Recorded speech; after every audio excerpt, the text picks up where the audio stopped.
Friends, नमस्कार साथियों। स्वागत है आज की सेशन में आप सभी का। आज के सेशन में हम बात करेंगे दोस्तों भारत के भूगोल से टॉप इंपोर्टेंट क्वेश्चनों पर। आज के सेशन में हमारे टॉप इंपोर्टेंट क्वेश्चन होने वाले हैं जो कि भारत के भूगोल से संबंधित है। सारे क्वेश्चन इंपोर्टेंट और सिलेक्टेड हैं जो एग्जाम में आने वाले हैं, तो वीडियो को लास्ट तक जरूर देखना। वीडियो पसंद आए तो इसे लाइक करना और शेयर करना। तो शुरुआत करते हैं दोस्तों हम आज के सेशन में। आज के सेशन में हमारा बहुत इंपॉर्टेंट क्वेश्चन है पहला क्वेश्चन। तो पहला क्वेश्चन है आपका, निम्न में से कौन सी अक्षांश रेखा भारत को दो हिस्सों में बांटती है। तो दोस्तों निम्न में से कौन सी अक्षांश रेखा है जो भारत को दो हिस्सों में बांटती है। तो उत्तरी हिस्सा और दक्षिणी हिस्सा, यानी कि भारत के लगभग मध्य से होकर गुजरने वाली जो रेखा है वह कौन सी है। तो दोस्तों भारत के लगभग मध्य से होकर गुजरती है वह रेखा है आपकी कर्क रेखा। दोस्तों जो कर्क रेखा है वह भारत के लगभग मध्य से होकर गुजरती है। तो ये भी इंपॉर्टेंट क्वेश्चन एग्जाम में आने वाला। वहीं दोस्तों जो कर्क रेखा है इसकी बात करें तो यह दोस्तों 23.5 डिग्री है।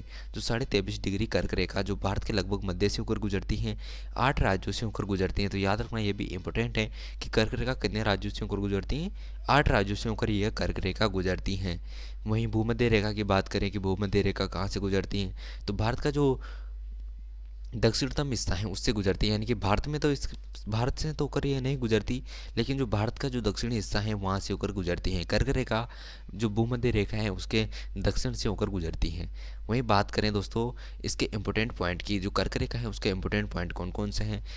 तो दोस्तों जो कर्क रेखा है वो लगभग भारत के 8 राज्यों से होकर गुजरती है, जिसकी हमने अभी बात की थी। यह है दोस्तों कर्क रेखा जो भारत के कौन कौन से राज्यों से होकर गुजरती है। पहला है आपका गुजरात राज्य। अगर आप मैप में पश्चिमी साइड में देखेंगे तो वहाँ पर आपको गुजरात राज्य दिखेगा।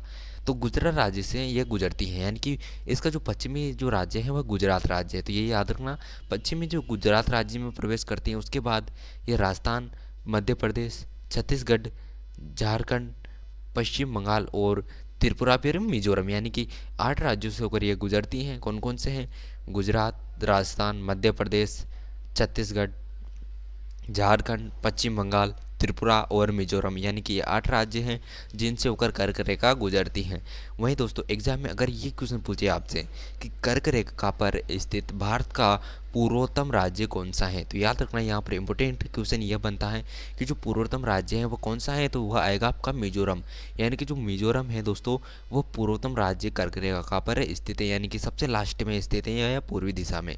वहीं पश्चिमी दिशा में सबसे लास्ट में कौन सा है, वह आपका गुजरात राज्य, यानी कि गुजरात राज्य स्थित है। यानी कि दोनों किनारों पर कौन कौन से होंगे, गुजरात और मिजोरम। तो ये थे दोस्तों कर्क रेखा पर स्थित है राज्य। वहीं दोस्तों हम बात करें नेक्स्ट क्वेश्चन की। नेक्स्ट क्वेश्चन आपका कौन सा है, क्वेश्चन नंबर अगला है कि लक्षद्वीप द्वीप समूह निम्न में से किस महासागर में है। तो लक्षद्वीप द्वीप समूह है दोस्तों वह किस महासागर में स्थित है। अगर आप मैप में देखेंगे, जैसे कि ये है आपका इंडिया का मैप है, इंडिया का मैप में आपको दिख रहा होगा कि भारत के जो दक्षिणी हिस्सा है उसको 3 तरफ से पानी से गिरा हुआ है। यानी कि इस मैप में आप मैं ड्रॉ कर रहा हूँ, वहाँ पर देखिए तो ये है दोस्तों भारत का दक्षिणी हिस्सा, इसमें तीनों ओर से ये पानी से गिरा हुआ है। तो भारत का जो पूर्वी हिस्सा है दोस्तों वह है, वहाँ पर आएगी आपकी बंगाल की खाड़ी। तो बंगाल की खाड़ी भारत की पूर्वी दिशा में स्थित है। वहीं पश्चिमी दिशा में अगर आप मैप में देखेंगे तो वहाँ पर आएगा दोस्तों आपका अरब सागर। अगर मैप के आप दक्षिणी दिशा में देखेंगे, यानी कि इस मैप में नीचे देखेंगे जहाँ पर आपको ये रेड कलर दिख रहा होगा, तो यहाँ पर आप देखेंगे तो यहाँ पर आपको दिखेगा हिंद महासागर। तो यहाँ पर बात की है दोस्तों कि लक्षद्वीप द्वीप समूह निम्न में से किस महासागर में स्थित है। तो यहाँ पर इसका जो राइट आंसर होगा वह आपका जो अरब सागर, यानी कि भारत के पश्चिमी दिशा में स्थित है, दक्षिण और पश्चिमी दिशाएं उसमें स्थित है लक्षद्वीप। जो लक्षद्वीप स्थित है वह अरब सागर में स्थित है। तो याद यहाँ पर याद रखना लक्षद्वीप अरब सागर में स्थित है। वहीं बात करें कि जो अंडमान निकोबार द्वीप समूह है वो किस में स्थित है, तो वह स्थित है आपके बंगाल की खाड़ी में। वहीं बात करें नेक्स्ट क्वेश्चन की, क्वेश्चन नंबर आपका जो अगला है, तो लोकटक झील किस राज्य में स्थित है। तो यह भी इंपॉर्टेंट क्वेश्चन है दोस्तों एग्जाम की दृष्टि से। जो लोकटक झील है दोस्तों, अगर आप भारत के मैप में देखेंगे तो भारत के मैप में आपको यहाँ पर दिखेगी, कहाँ पर दिखेगी, लोकटक झील। तो ये है आपका एक राज्य जिसे जाना जाता है मणिपुर के रूप में। यानी कि जो मणिपुर राज्य है वहाँ पर दोस्तों लोकटक झील स्थित है। यानी कि लोकटक झील भारत के किस राज्य में स्थित है, मणिपुर राज्य में दोस्तों लोकटक झील है। लोकटक झील मणिपुर राज्य में स्थित है। मणिपुर राज्य भारत का पूर्वोत्तम राज्य है। वहीं बात करें मणिपुर में स्थित जो लोकटक झील है उसके इंपॉर्टेंट पॉइंट की, कौन कौन से उसके इंपॉर्टेंट पॉइंट बनते हैं। तो दोस्तों इसका जो इम्पोर्टेंट पॉइंट है उन पर बात करें तो दोस्तों यह मणिपुर राज्य में स्थित एक झील है। यह झील दोस्तों अपनी सतह पर तैरते हुए वनस्पति यानी कि यह झील हो गई, इसकी सतह पर दोस्तों जो तैरते हुए वनस्पति जो पाए जाते हैं, यानी कि जो इस झील पर तैरते हुए वनस्पति पाए जाते हैं। वहीं दोस्तों इस झील पर जो मिट्टी से बने द्वीप है वह भी प्रसिद्ध है। दोस्तों जो तैरते हुए वनस्पति और जो मिट्टी के द्वीप हैं उन्हें कुंदी कहा जाता है। क्या कहा जाता है? कुंदी कहा जाता है। तो ये एग्जाम की दृष्टि से काफ़ी इंपॉर्टेंट है। वहीं बात करें नेक्स्ट क्वेश्चन की। नेक्स्ट क्वेश्चन है आपका बहुत इंपॉर्टेंट क्वेश्चन है एग्जाम की दृष्टि से। निम्न में से किस पर्वत श्रेणी में दोदा बेटा चोटी स्थित है? तो यह इंपॉर्टेंट क्वेश्चन है दोस्तों, क्योंकि दोस्तों जो दोदा बेटी पर्वत चोटी है दोस्तों वह हिमालय के बाद, यानी कि जो हिमालय पर्वत श्रृंखला है भारत के उत्तरी दिशा में, उसके बाद अगर दक्षिण दिशा में गमन करें, हम हिमालय के दक्षिण दिशा में गमन करें तो दोस्तों जो दोदा बेटा पर्वत चोटी है दोस्तों, जो दोदा बेटा पर्वत चोटी है वही हिमालय के बाद सबसे ऊंची चोटी है भारत में। तो दोस्तों यह चोटी किस पर्वत श्रेणी में स्थित है? तो यह नीलगिरी पर्वत श्रेणी में स्थित है। दोस्तों यह आपकी नीलगिरी पर्वत श्रेणी जिसे आप यहाँ पर देख सकते हैं, तो इसी में स्थित है आपकी दोदा बेटा पर्वत श्रृंखला। कौन सी श्रृंखला? दोदा बेटा पर्वत श्रृंखला इसी में स्थित है। अगर हम दोदा बेटा पर्वत श्रृंखला की बात करें इंपोर्टेंट पॉइंट की, तो चलते हैं उन को भी देख लेते हैं कि कौन कौन से इसके इम्पोर्टेंट पॉइंट हैं, कितनी इसकी ऊंचाई है। तो दोस्तों जो दोदा बेटा पर्वत श्रृंखला है उसकी जो टोटल ऊंचाई है वो कितनी है? तो याद रखना जो दोदा बेटा पर्वत श्रृंखला है उसकी टोटल ऊंचाई है आपकी समुद्र तल से आंकी जाती है 200 यानी कि 2637 मीटर, यानी कि 2637 मीटर इसकी कुल ऊंचाई है। ये काफ़ी इंपॉर्टेंट है एग्जाम की दृष्टि से। यह तमिलनाडु राज्य में स्थित है दोस्तों, यह भी इंपॉर्टेंट है काफ़ी कि किस राज्य में स्थित कौन सी पर्वत श्रृंखला, इस बारे में भी क्वेश्चन पूछे जाते हैं। अगर आपको इस बारे में भी सेशन देखना है तो कमेंट में ज़रूर लिखना। वहीं दोस्तों बात करें कि यह पर्वत श्रृंखला हिमालय के दक्षिण में स्थित सभी पर्वतों में सबसे ऊंची चोटी है। दक्षिण में हिस्से में सबसे ऊंची चोटी कौन सी है? यही स्थित है दोस्तों आपकी दोदा बेटा, जो हिमालय के दक्षिणी हिस्से में सर्वोत्तम पर्वतीय चोटी है। वहीं बात करें दोस्तों इसके नेक्स्ट और इम्पोर्टेंट कौन कौन से क्वेश्चन है, तो बात करें नेक्स्ट क्वेश्चन की। नेक्स्ट क्वेश्चन है आपका बहुत ही इंपॉर्टेंट क्वेश्चन है। क्वेश्चन है आपका दोस्तों कौन सी नदी ब्रह्मस घाटी से होकर बहती है? कौन सी नदी है दोस्तों जो ब्रह्मस घाटी से होकर बहती है? जब हम नदियों के बारे में बात करें तो यहाँ पर हम उनको डिटेल के साथ भी अध्ययन करेंगे। तो आज हम बात करें कि कौन सी नदी ब्रह्मस घाटी से होकर बहती है। यह है आपकी नर्मदा नदी। इसमें में आप देखेंगे कि नर्मदा नदी कौन सी है, तो यहाँ पर आपको जो नर्मदा नदी है वो साफ दिखाई दे रही होगी। तो दोस्तों जो नर्मदा नदी है वह ब्रह्मस घाटी यानी कि एक सक्रिय दर्रे से होकर गुजरती है, जिसे ब्रह्मस घाटी दर कहा जाता है, यानी कि उसे ब्रह्मस घाटी कहा जाता है, यानी कि जो नर्मदा नदी है वो ब्रह्मस घाटी से होकर गुजरती है। दोस्तों आज का सेशन आपको पसंद आए तो इसे लाइक करना और शेयर करना, अपने दोस्तों को भी बताना सेशन बहुत अच्छा है। तो कमेंट में जरूर लिखना दोस्तों आज का सेशन आपको कैसा लगा। तो नेक्स्ट क्वेश्चन पर चलते हैं, बहुत ही इंपॉर्टेंट क्वेश्चन है। क्वेश्चन नंबर आपका अगला है, कौन सा है? तो क्वेश्चन है भारत का कौन सा राज्य तीन ओर से बांग्लादेश से घिरा हुआ है? काफ़ी इंपॉर्टेंट क्वेश्चन है कि कौन सा राज्य है वो तीन ओर से बांग्लादेश से घिरा हुआ है। तो दोस्तों यहाँ पर इसका जो राइट आंसर होगा वो कौन सा होगा, कमेंट में छापिए अगर आपको पता है। तो दोस्तों आपको यहाँ पर दिख रहा होगा ये है इंडिया का मैप, और इंडिया का मैप में आपका यहाँ पर पूर्वोत्तर राज्य है, उन्हीं राज्यों में स्थित हैं दोस्तों एक बांग्लादेश। तो इस लाइन से आप देख सकते हैं कि जो बांग्लादेश है वो यहाँ पर है। वहीं दोस्तों बांग्लादेश का एक हिस्सा है यहाँ पर त्रिपुरा। जो त्रिपुरा राज्य है उसके उत्तर में बात करेंगे, दक्षिण में बात करेंगे और पश्चिम में बात करें तो दोस्तों तीनों ओर से ये बांग्लादेश से घिरा हुआ है। जैसे कि आप देखेंगे तो यहाँ पर है त्रिपुरा, इसके उत्तर में कौन सा है? बांग्लादेश। वहीं इसके दक्षिण में कौन सा है? बांग्लादेश।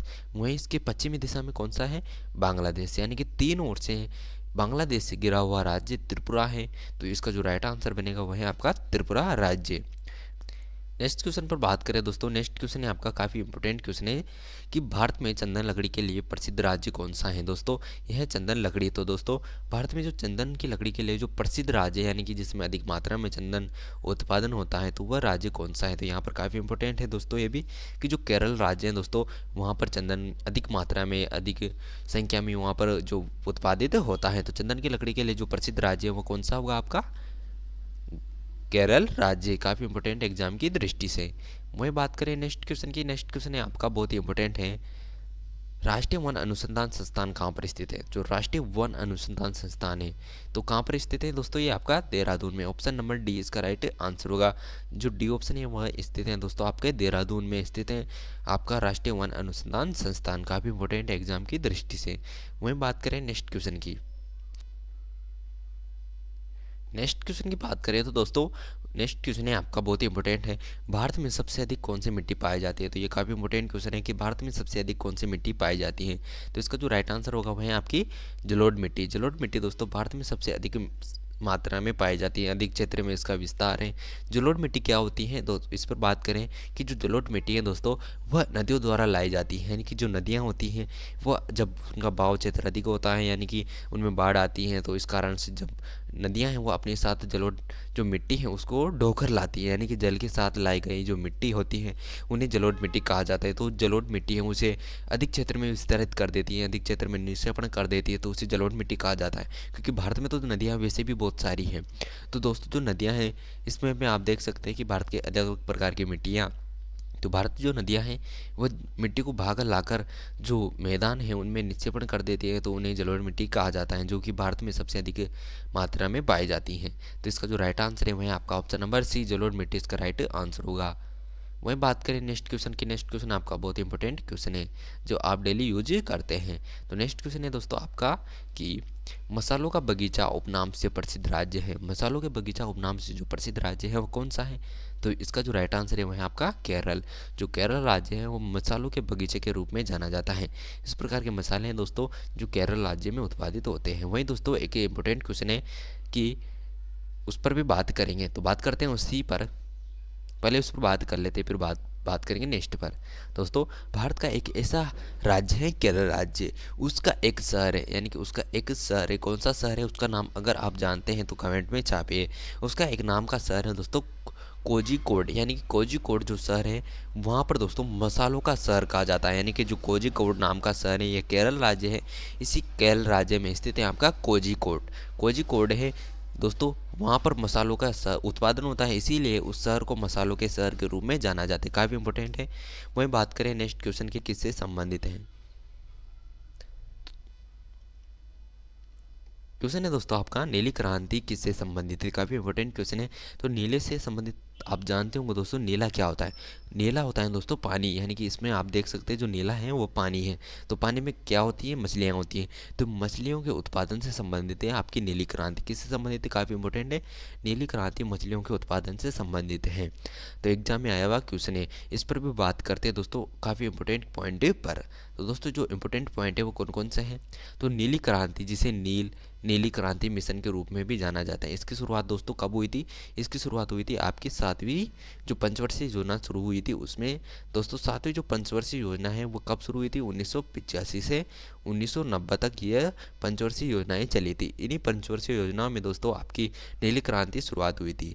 नीली क्रांति का जो प्राथमिक लक्ष्य था वह था आय को दोगुना करने के लिए मत्स्य पालन का विस्तार करना, यानी कि मछली पालन करना, उसका प्रबंधन करना और उसका प्रचार करना।